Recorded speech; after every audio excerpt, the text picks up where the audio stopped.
Halo Sobat PKU, hari ini Empok berkesempatan untuk hadir secara langsung di PNM Cabang Pati loh.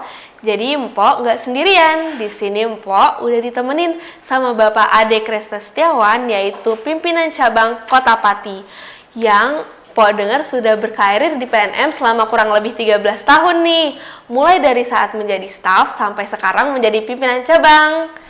Nyok, kita nonton Pok Carla. Nyok. Teman Po yang satu ini adalah kebanggaan insan PNM Cabang Pati. Ini dia, Ade Kresna Setiawan. Belum tergantikan menjadi pimpinan cabang selama hampir 4 tahun. Pemimpin sekaligus ayah bagi teman-teman di PNM Pati yang mengawali karirnya sebagai staf kontrak.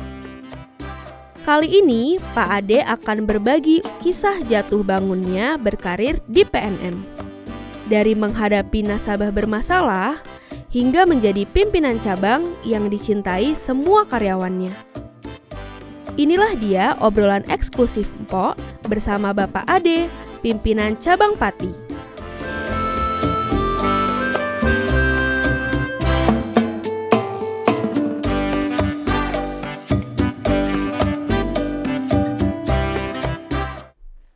Halo Pak Ade, gimana nih Pak kabar Bapak?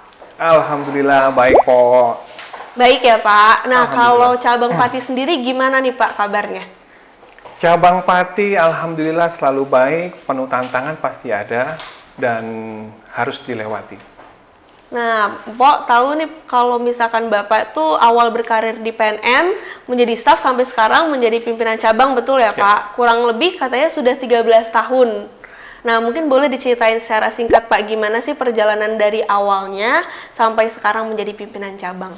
13 tahun ya, 13 tahun. Sebenarnya kalau tahun ini sudah hampir 14 tahun.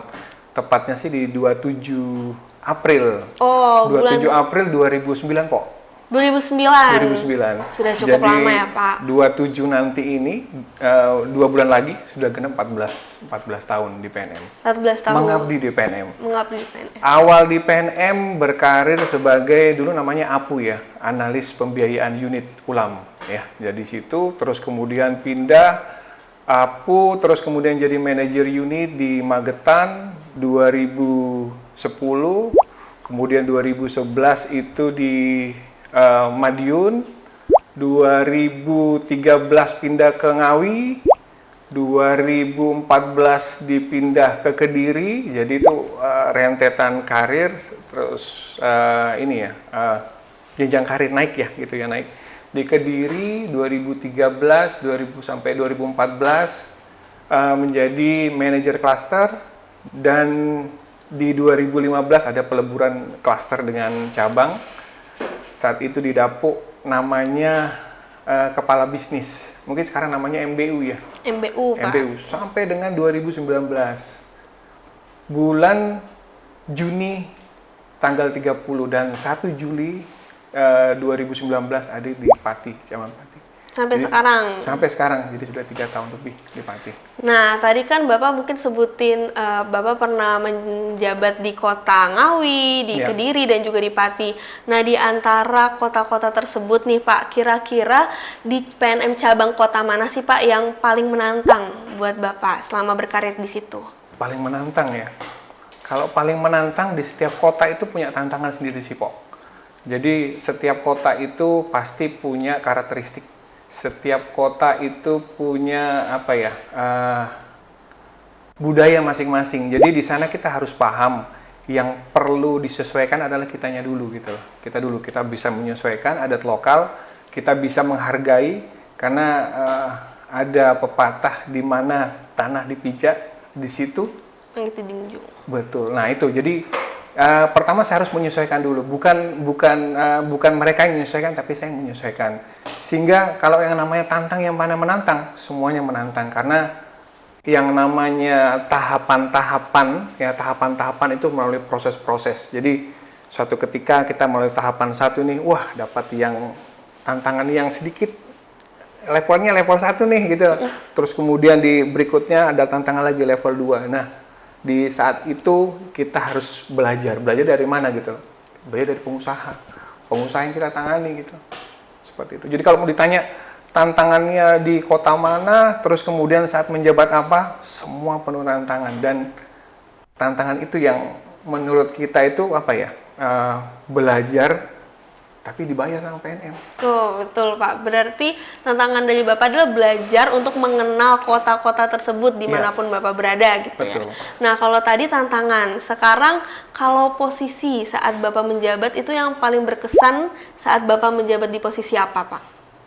Kalau saat berkesan, yang jelas kalau menurut saya sih semuanya, ya semuanya berkesan. Kenapa? Ya tadi saya awal disebutkan, setiap jabatan, setiap pindah ke kota mana itu merupakan amanah. Jadi saya memaknai apa yang diberikan, apa yang ditugaskan, apa yang diamanai, saya harus memaknai dengan bagus.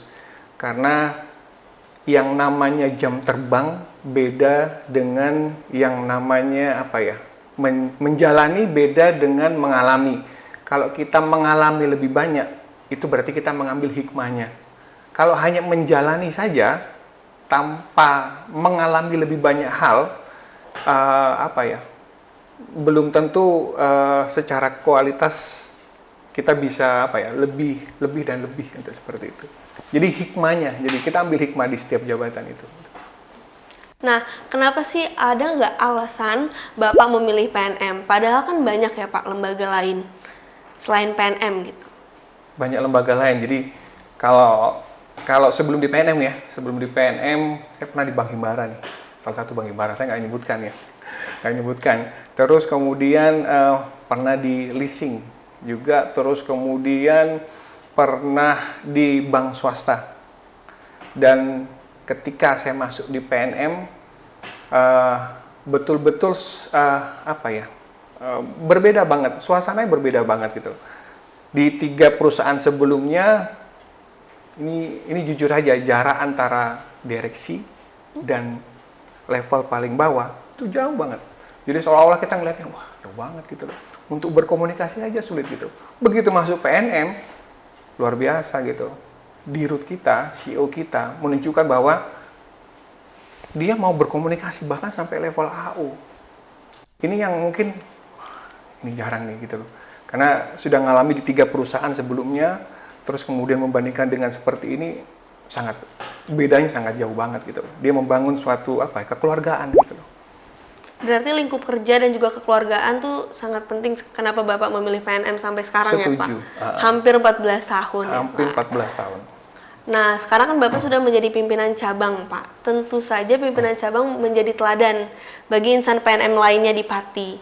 Nah, kira-kira bagaimana cara Pak Ade meyakinkan diri tuh waktu Bapak menjadi pimpinan cabang? Cara meyakinkan diri ya, jadi pimpinan cabang. Pertama sih, kalau dari pribadi saya sini, menjadi role model terbaik. Tidak hanya menjadi role model terbaik, kemudian saya juga harus menambah wawasan. Contoh, karena kita bergerak melayani para UMKM, ya, otomatis kita berhubungan dengan mereka yang punya usaha. Berarti saya sendiri harus membekali diri itu bagaimana cara usaha yang baik, walaupun saya belum berusaha gitu. Contoh, saya belajar tentang branding. Terus kemudian di sana saya belajar tentang bagaimana membuat tagline yang bagus. Contoh, di sana ada rumus private. Private ternyata kepanjangan ada price, ada value, dan time. Jadi private, price, value, and time. Dan itu diterapkan dari salah satu kosmetik yang beriklan. Contoh, dengan harga 99.000 ya, membuat kulit cerah, membuat kulit cerah glowing ya Pak. Glowing dan menghilangkan jerawat dalam waktu 7 hari. Nah, itu kan sebuah teori yang sudah diajarkan dan saya harus belajar. Karena saya berhadapan dengan nasabah, apabila nasabah nanya, "Pak, kalau saya buat tagline apa ya di Instagram?" Buat seperti ini, karena apa? Saya ada ilmunya gitu. Nah itu jadi minimal tadi jadi role model yang bagus, terus kemudian wawasan harus nambah terus gitu. Makanya di pribadi Ade, di harian minimal ada satu hal yang baru setiap hari yang harus di-update. Untuk apa? Ya tadi gitu loh.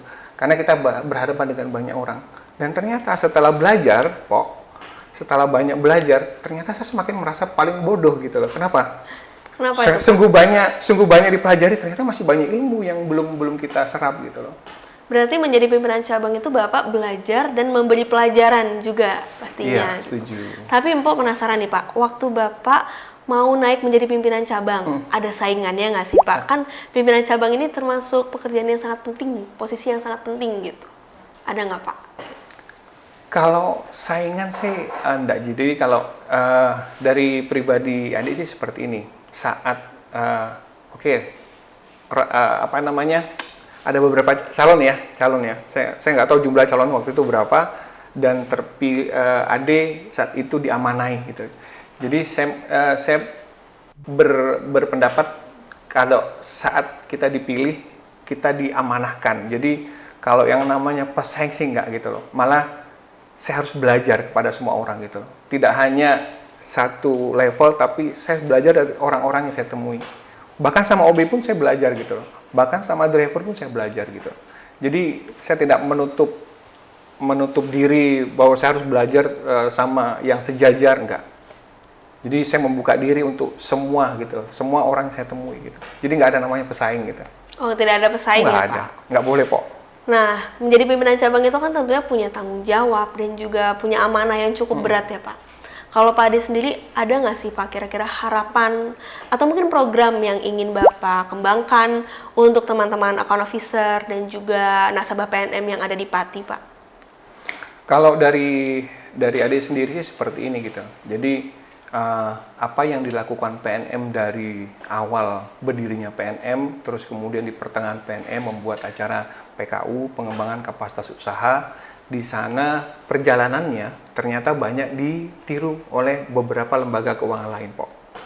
Sama perbankan, sama lembaga keuangan, bahkan sama rekan-rekan lembaga keuangan lainnya gitu loh. Itu sangatlah wajar gitu loh. Tapi kalau kita tidak memaknai dengan bagus, dengan baik, kita buat lebih dari yang sebelumnya gitu. Jadi 3 langkah lebih ke depan gitu. Jadi contohnya seperti ini. Kita ngadain PKU nih. Biasanya PKU kita kasih reward kepada nasabah. Nasabah kita kasih reward berupa fisik lah. Apapun hadiah gitu ya. Ini kita coba memberikan reward, kita bantu pemasarannya. Jadi di saat para pesaing mengikuti cara kita untuk mengumpulkan nasabah, dia memberi ada profesional di sana yang mengisi, kita jauh lagi ke depan gitu loh. Sehingga kita harus berimprovisasi untuk bagaimana kita betul-betul real membantu. Contohnya kemana gitu? Kemarin kita coba yang reward kita berikan, kita bantu nasabah kita yang terpilih, yang baik yang baik itu kita iklankan di Instagram. Di Instagram, mungkin boleh diceritain itu ceritanya kayak gimana Pak? Instagramnya itu Instagram apa? Dan gimana usaha nasabahnya sekarang setelah diiklankan di Instagram tuh gimana perkembangannya Pak? Jadi gini, kenapa kita milih Instagram? Jadi secara data. Jadi sebelum kita milih Instagram, kita lihat nih data. Ternyata penggunaan media sosial saat ini, pengguna aktif Instagram, Facebook dan lain-lain, pengguna aktif harian, Pok, itu sampai dengan 200 juta pengguna harian aktif di Indonesia gitu, Pok. Memang betul, mungkin apalagi sekarang generasi muda itu pasti megang HP terus dan juga buka Instagram terus gitu ya Pak? Bisa jadi, karena penduduk kita data terakhir kan 280 juta ya. 200 berarti ya yang kecil-kecil nggak bawa HP lah gitu ya. Nah, dari data itu kita berarti lihat 200 pengguna aktif. Ini kan pasar. Ini pasar yang harian yang ada dan dia melihat gitu loh. Terus kemudian kita pilih Instagram nih. Setelah kita pilih Instagram, terus kemudian kita cari nih. Ini kita pilih daerah mana nih? Oh, setiap kabupaten nih kita coba. Kabupaten kita ambil satu.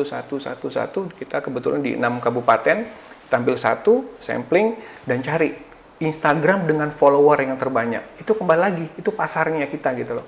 Tadi jumlahnya 200 juta pengguna harian, terus kemudian kita pilih Instagram, dan kita pilih, ini boleh nyebutkan nggak? Boleh, Bisa boleh nggak? Pak, ya? boleh. Ini makan di Blora gitu, dia punya follower sekitar 50.000. Itu kan berarti ceruk pasar lagi gitu.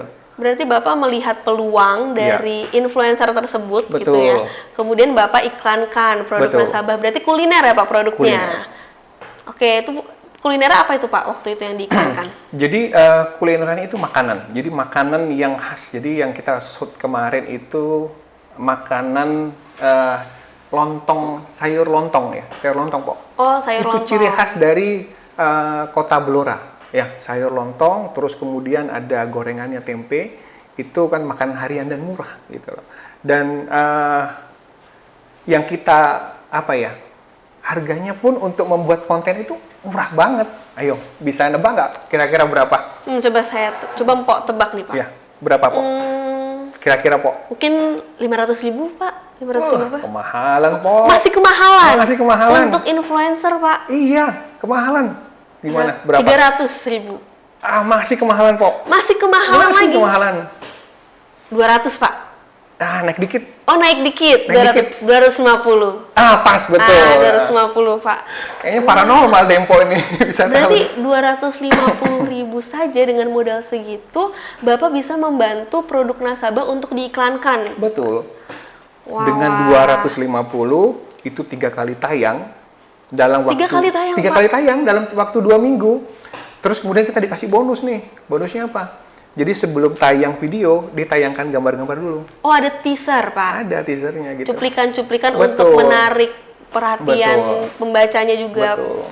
Wah. Dan- Berarti inovasinya bagus nih, Pak. Bisa ditiru juga. Gimana caranya kita mempromosikan produk nasabah mungkin di sosial media ya, Pak. Karena kan sekarang juga digitalisasi juga semakin berkembang gitu ya, Pak. Nah, tapi kan kalau setiap daerah itu pasti punya kearifan lokal, Yeah. khasnya sendiri. Tapi apakah produk yang Bapak bantu iklankan, yang diiklankan oleh PNM Cabang Pati ini hanya produk khas Pati aja, Pak? Atau mungkin ada produk-produk lainnya juga? Kalau produk-produk lain, jadi setiap kota itu saya memberi kepada teman-teman. Jadi saya bukan seorang diktator, saya menentukan ini. Jadi sekali lagi gitu, kalau kita berhasil, ini berhasil, kita keberhasilan bersama nih gitu loh. Kita berhasil bersama. Jadi yang menentukan sebenarnya teman-teman gitu loh. Kita diskusi. Directionnya gini loh, arahannya seperti ini. Kita milih nasabah terbaik yang punya spesifikasi lancar, usahanya baik, terus kemudian di sana dia itu bisa jadi omsetnya turun nih. Kita bisa bantu di mana nih gitu loh. Nah itu. Jadi Bapak menseleksi Yang produk menyeleksi nasabah. teman-teman sendiri sebenarnya gitu. Oh, teman-teman Terus cabang. kemudian teman-teman ngasih, nih nominasinya A, B, C, dijelaskan A kenapa, B kenapa, C kenapa. Oke, kita milih bersama yuk, ini ya, atau mana ini. Teman-teman sebenarnya yang milih gitu loh. Jadi ide-ide seperti itu, ide-ide dari teman-teman saat kita ngumpul diskusi ya di rakor awal bulan kita saat bertemu dengan teman-teman gitu loh. Karena sesungguhnya yang namanya teman-teman kan usianya sudah ada yang 40, 35 gitu, sudah nggak muda lagi.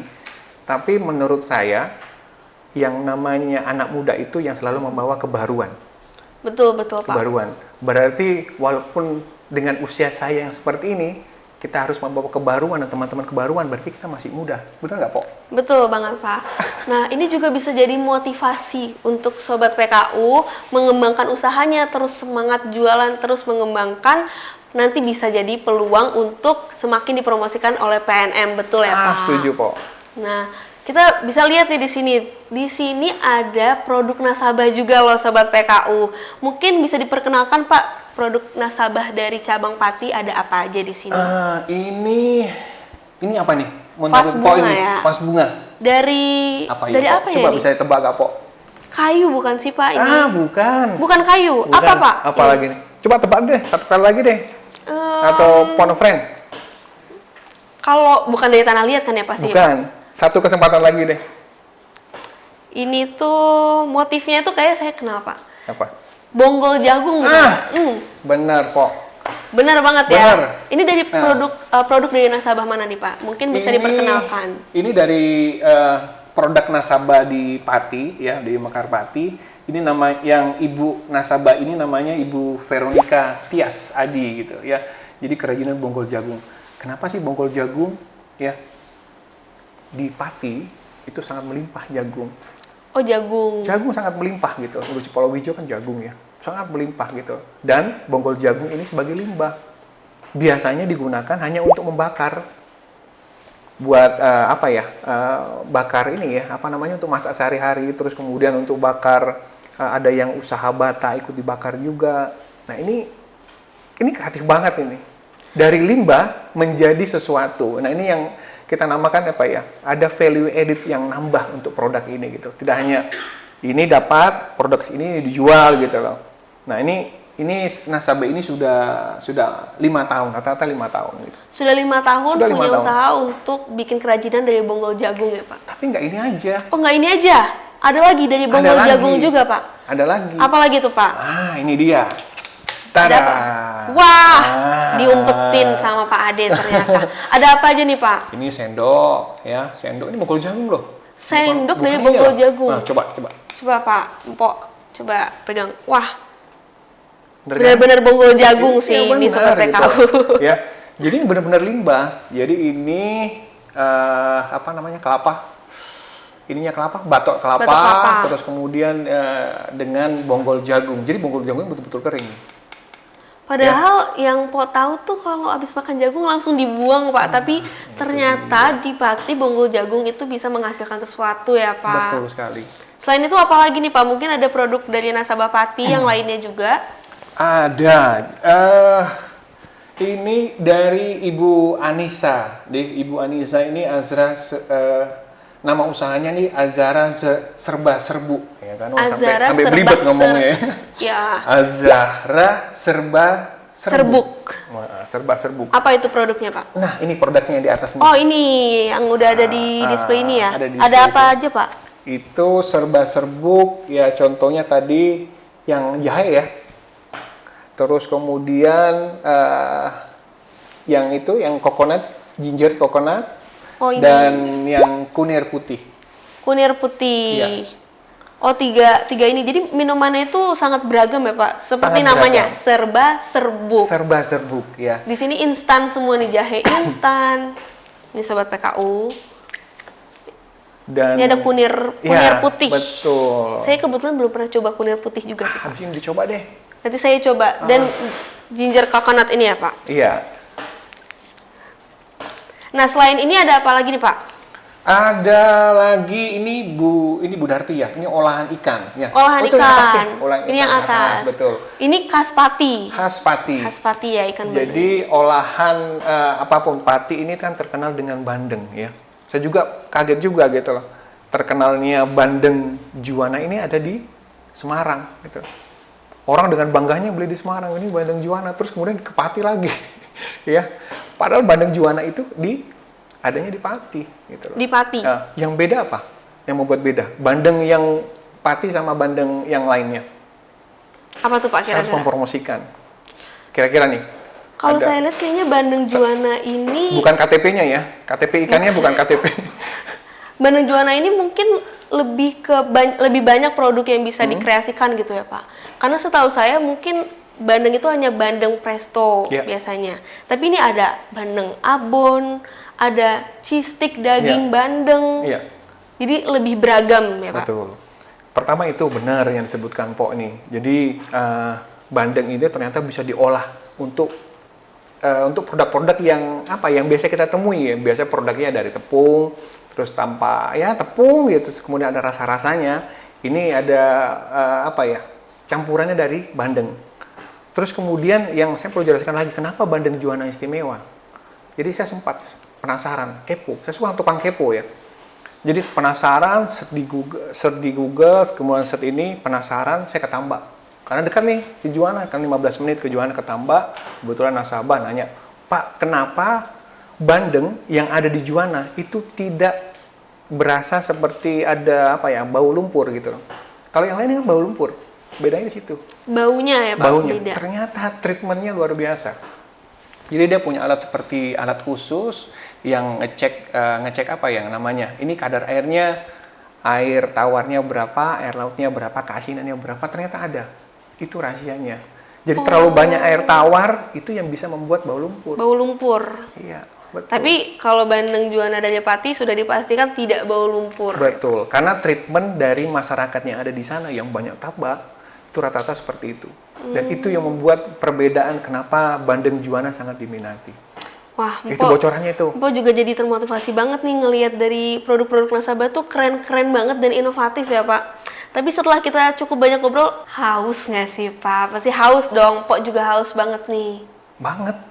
Banget. Ini di depan kita sudah ada tersedia. Nah, ini nasabah juga. Produk nasabah juga. Nasabah. Kopi dari nasabah, itu Nasabah. buatan sendiri Pak? Buatan sendiri. Dari nasabah mana nih Pak? Mungkin boleh dijelasin dulu sebelum kita minum. Sebelum diminum ya? Sebelum diminum. Tapi sama aman, tidak ada cyanida. Aman? Aman. Kandungannya apa Pak ini? Kandungannya ini kopi robusta, ya kopi robusta. Kalau punya asam lambung nggak? Enggak, aman, robusta. Aman. Jadi bedanya Arabica sama robusta, kalau robusta itu aman di lambung. Berarti Bedanya ini gitu. sudah sangat aman. Sudah sangat aman tanpa cyanida. Dan ini produk nasabahnya juga sudah ada perizinannya ya Pak? Wah, sudah ada perizinan. Sudah ada? Minimal sudah ada. PIRT betul ya Pak? PRT. Kita minum dulu kali. Coba dulu deh. Mungkin kita tos dulu Pak. Pas. Yo. Bismillahirrahmanirrahim. Manis loh Pak. Apa nih Pak nama kopinya Pak? Nama produknya? Nama produknya Seger Waras Kopi. Seger Waras. Oh ada di sini ya Pak? Ada itu. Aku Seger Waras. tunjukin nih ke Sobat PKU gimana kemasannya. Ya teman-teman, ada namanya Seger Waras dan udah ada perizinan PIRT betul ya Betul. Pak? Ini dari nasabah namanya siapa Pak nama nasabahnya? Nama nasabahnya Ibu Sugiyati. Ibu Sugiyati. Ibu Sugiyati dan sudah jadi nasabah sudah 4 tahun. Sudah 4 tahun Sudah 4 tahun jadi nasabah di PNM di PNM. sebagai Mekar Pak? Ya, di Mekar. Di Mekar. Ini itu produk, jadi kan gini, dari beberapa yang disebutkan tadi, produk-produk nasabah, itu produk yang dihasilkan di Kota Pati. Gitu. Di Kota Pati. Di Kota Pati. Kenapa? Kenapa kopi yang dipilih nasabah ini? Pertama, pada saat ketemu ya, di sini Pati dan sekitarnya, Kudus dan lain-lain itu penghasil kopi. Banyak penghasil kopinya Pak? Banyak penghasil kopi. Kurang dan lebih berapa rata-rata persen Pak dari jumlah seluruh nasabah yang menghasilkan kopi? Kurang lebih berapa persen Pak? kalau persen masih di bawah 10%. Oh, masih di bawah Masih di bawah 10%. Jadi tidak dominan. Mungkin nanti masuknya di perdagangan ya. Perdagangan. Perdagangan yang dominan di cabang Pati ya Pak? Cabang Pati dan sebagian Kudus. Sebagian. Karena kopi yang diambil ini dari Pegunungan Muria. Oh gitu. Pegunungan Muria. Jadi Pegunungan Muria itu banyak ditanamin kopi dan rata-rata hasilnya adalah kopi robusta. Nah, buat Sobat PKU juga nih yang ngelihat produknya tertarik mau punya banget untuk nafas bunga bonggol jagung atau mau coba juga kopi Seger Warasnya, bisa hubungi nomor yang ada di bawah ini. Ini ya? Bukan? Betul. Situ? Bukan di sini? Sini Pak. Oh, di sini situ. sampai sana Pak. Gitu. Nah, nih Sobat PKU, aku tuh punya info menarik. Wah. Jadi PNM itu kan memang sangat mendukung perkembangan insannya supaya menjadi insan yang berkualitas. Gimana sih salah satu caranya juga mendukung insan PNM dari segi pendidikan. Pak Ade ini juga salah satu pihak dari PNM, insan PNM yang berkesempatan untuk mendapatkan beasiswa ya Pak, betul dari PNM. Nah, mungkin boleh diceritain singkat nih Pak, gimana perjalanan Bapak, gimana tahap-tahapnya sampai Bapak bisa mendapatkan beasiswa ini Pak? Kalau tahapannya sih sederhana, jadi kalau tahapan kita hanya mengajukan, kebetulan ada program mengajukan. Tapi ini apa ya, doa yang terjawab. Saat dulu mau lulus kuliah S1 di tahun 2002, pinginnya sih ngelanjutin S2. Tapi kata ibu, udah buat adikmu sekolahnya biayanya pakai apa nih, gitu loh. Udah kamu kerja dulu deh, gitu loh. Oh udahlah, pendam dulu deh, kerja dulu. Pengen kuliah, ternyata nggak cukup waktunya. Di PNM bekerja, di sana kita belajar, ternyata dapat bonus. Bonusnya apa? Tadi bonusnya Jadi dapat program itu beasiswa. Bonus Pak dari PNM. Menurut saya sih itu bonus gitu loh. Jadi PNM sudah memberikan jenjang karir yang bagus, lingkungan yang baik untuk belajar, terus kemudian ada pelatihan-pelatihan dan gratis semua gitu. Plus sekarang ditambah beasiswa. Jadi apa ya, itu yang diberikan PNM, kemudian apa yang kita harus harus kembali membayarkan ya tadi, membayarkan dengan ide-ide nyata, terus kemudian dengan ide-ide nyata, tidak menjadi penonton saja, tidak menjadi orang yang pasif, berupa aktif, idenya apa segera eksekusi. Karena strategi yang bagus saat kita merumuskan adalah strategi yang dieksekusi, bukan Betul, strategi Pak. yang tertulis di atas kertas gitu. Kalau ditulis doang wacana Oh, biasanya disebutnya ya, betul, Pak. Pok. Nah, kira-kira Bapak mungkin punya tips nggak Pak? Atau mungkin Bapak bisa memotivasi teman-teman account officer ini, kan mayoritas memang lulusan SMA ya Pak. Mungkin supaya mereka bisa punya mimpi untuk berkuliah dan juga semakin semangat untuk mengejar jenjang karir yang bagus tuh, gimana tipsnya Pak? Untuk seorang AO, kita sudah punya figur yang nyata nih. Figurnya siapa? Bapak dirut kita kan, seorang AO. Betul. AO, terus kemudian dengan jenjang karir yang bagus, sekarang jadi direktur utama gitu loh.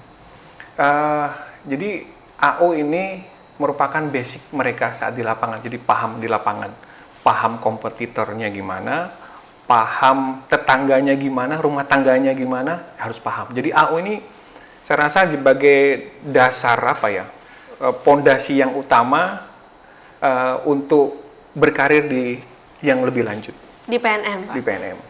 Nah, seperti yang udah tadi Pak Ade sebutkan, AO itu kan juga punya peran yang sangat besar. Dampaknya itu sangat besar untuk PNM ya. Karena mereka yang turun langsung ke lapangan dan tahu kondisi nasabah-nasabah kita gitu. Nah, mungkin dari teman-teman account officer sendiri itu kadang merasa lelah gitu ya Pak, karena terlalu banyak tanggung jawab. Jadi mungkin turnover dan juga kemungkinan untuk resign itu semakin banyak. Nah, kira-kira dari Pak Ade, apakah ada Pak program kerja khusus atau mungkin bagaimana cara Bapak untuk membuat teman-teman account officer ini stay loyal untuk bekerja di PNM Pak? Caranya banyak hal. Jadi kembali lagi saya di awal gitu loh. Sekali lagi kita saat rapat koordinasi, tantangannya ini nih. Terus kemudian salah satunya itu tadi ya, banyak turnover yang tinggi. Terus apa saja sih gitu loh. Kita lihat masalah yang ada seperti apa, bottleneck-nya di mana gitu ya. Terus kemudian masalah yang paling besar di mana, kita pakai skala prioritas gitu. Oh, ternyata berarti satu, kita dulu yang berubah deh. Kita dulu memberi fasilitas. Contoh di awal tahun lalu nih, tahun 2022, kita masukkan program parenting untuk semua karyawan. Parenting, di sana parenting kita minta yang isi dari narasumbernya, kita minta happy with your job. Jadi dirinya senang dulu sebelum menyenangkan orang lain. Orang lain siapa? Ya nasabah. Orang lain siapa? Teman yang ada di sekitar kantornya gitu. Perhatian itu parenting. Parenting apa ya hubungannya? Parenting ternyata luar biasa gitu loh.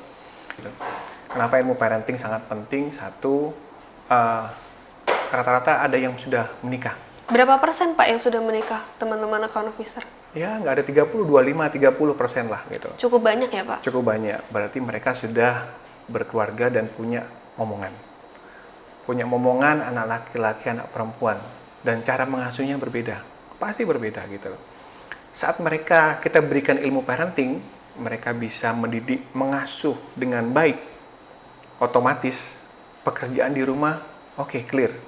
Saat di kantor, mereka akan bisa fokus. Lebih produktif. Lebih gitu ya? produktif. Nah, seperti itu. Jadi harapannya kenapa kita berikan tidak hanya di ilmu yang teman-teman AU tentang bagaimana selling skill, itu iya. Terus kemudian bagaimana analisa baik, itu pasti iya. Untuk teman-temanku, bagaimana leadership yang baik, bagaimana cara cara kalau lagi saat turun, bagaimana cara memompa leadership basic, menengah dan lanjutan seperti apa kita berikan. Dan sisipannya seperti tadi. Jadi ada ilmu di luar pekerjaan. Di luar pekerjaan. Sehingga produktivitasnya harapannya kita jadi secara pekerjaan, tentang kapasitas pekerjaan kita sudah ajarkan, di luar pekerjaan kita sudah balance nih gitu, kayak yin dan yang gitu ya. Betul Pak. Jadi teman-teman account officer ini berarti skillnya pun juga banyak ya dengan bekerja di PNM. Iya. Gitu, Pak. Nah, tadi tentang teman-teman account officer. Sekarang nasabah, Pak. Nah, sekarang itu kan digitalisasi sudah berkembang. Mpok tahu, Pak Ade juga tahu pastinya ya, Pak. Nah, kalau nasabah di Pati sendiri, kira-kira berapa tuh, Pak, persentase nasabah yang sudah go digital saat ini? Kalau persentase persisnya berapa, ini gambaran saja ya, gambaran. Kalau gambaran persentase, kalau kurang dari 50% gitu. Masih kurang deh, kurang. Jadi kita masih ada gap bagaimana cara menggiring nasabah ini untuk melek digital. Kita perlu berikan literasi, apa sih digital gitu loh. Terus kemudian tantangan ada lagi nih, yang sudah melek digital, di sana dia masuk ke medsos, contoh masuk di satu marketplace ya. Satu orang masuk marketplace A, B, dan C, saya nggak sebutkan aja. Di sana tantangan baru. Tantangan barunya apa? Nasabah yang sudah melek digital dan mau berjualan secara online Ya, Pak. tantangannya apa kira-kira menurut Mpok? Sekarang di online itu toko-toko tuh udah banyak banget, Pak. Jadi misalkan kita mau beli satu barang, contohnya mau beli cangkir ini, pasti pilihannya itu semakin banyak. Nah, itu Pok. Jadi nasabah-nasabah kita dengan modal yang sangat minim, mungkin modal yang cukup terbatas, nggak minim ya, terbatas, dia itu nggak bisa mengambil margin yang besar. Contoh, saya beli kopinya harga 30, saya lihat toko sebelah nih, ternyata 25. Lihat toko sebelah lagi, 20. Gitu. Makin turun. Dengan pasti pilihnya yang merek lebih yang sama. murah ya, Pak. Dengan merek yang sama. Jadi itu pemain yang besar, dia mengambil marginnya kecil karena dia mainnya skala. Terus kemudian yang kecil ini, yang kita sudah beri literasi, Mas kok nggak laku-laku ya? Nah ini tantangan kita nih.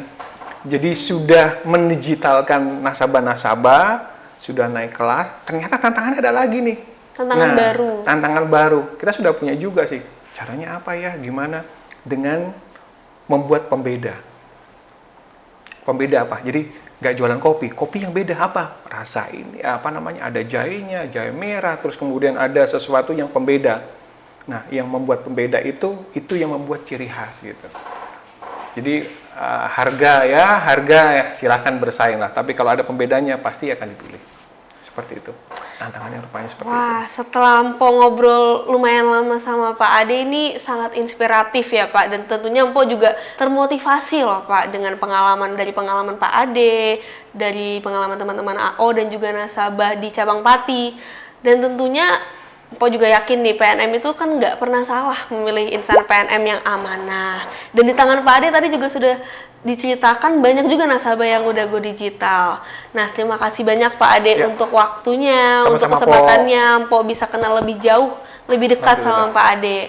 Nah, untuk Sobat PKU, boleh tulis di kolom komentar, kira-kira pimpinan cabang mana lagi ya di kota mana yang mau Mpok datangi. Mpok tunggu di kolom komentar.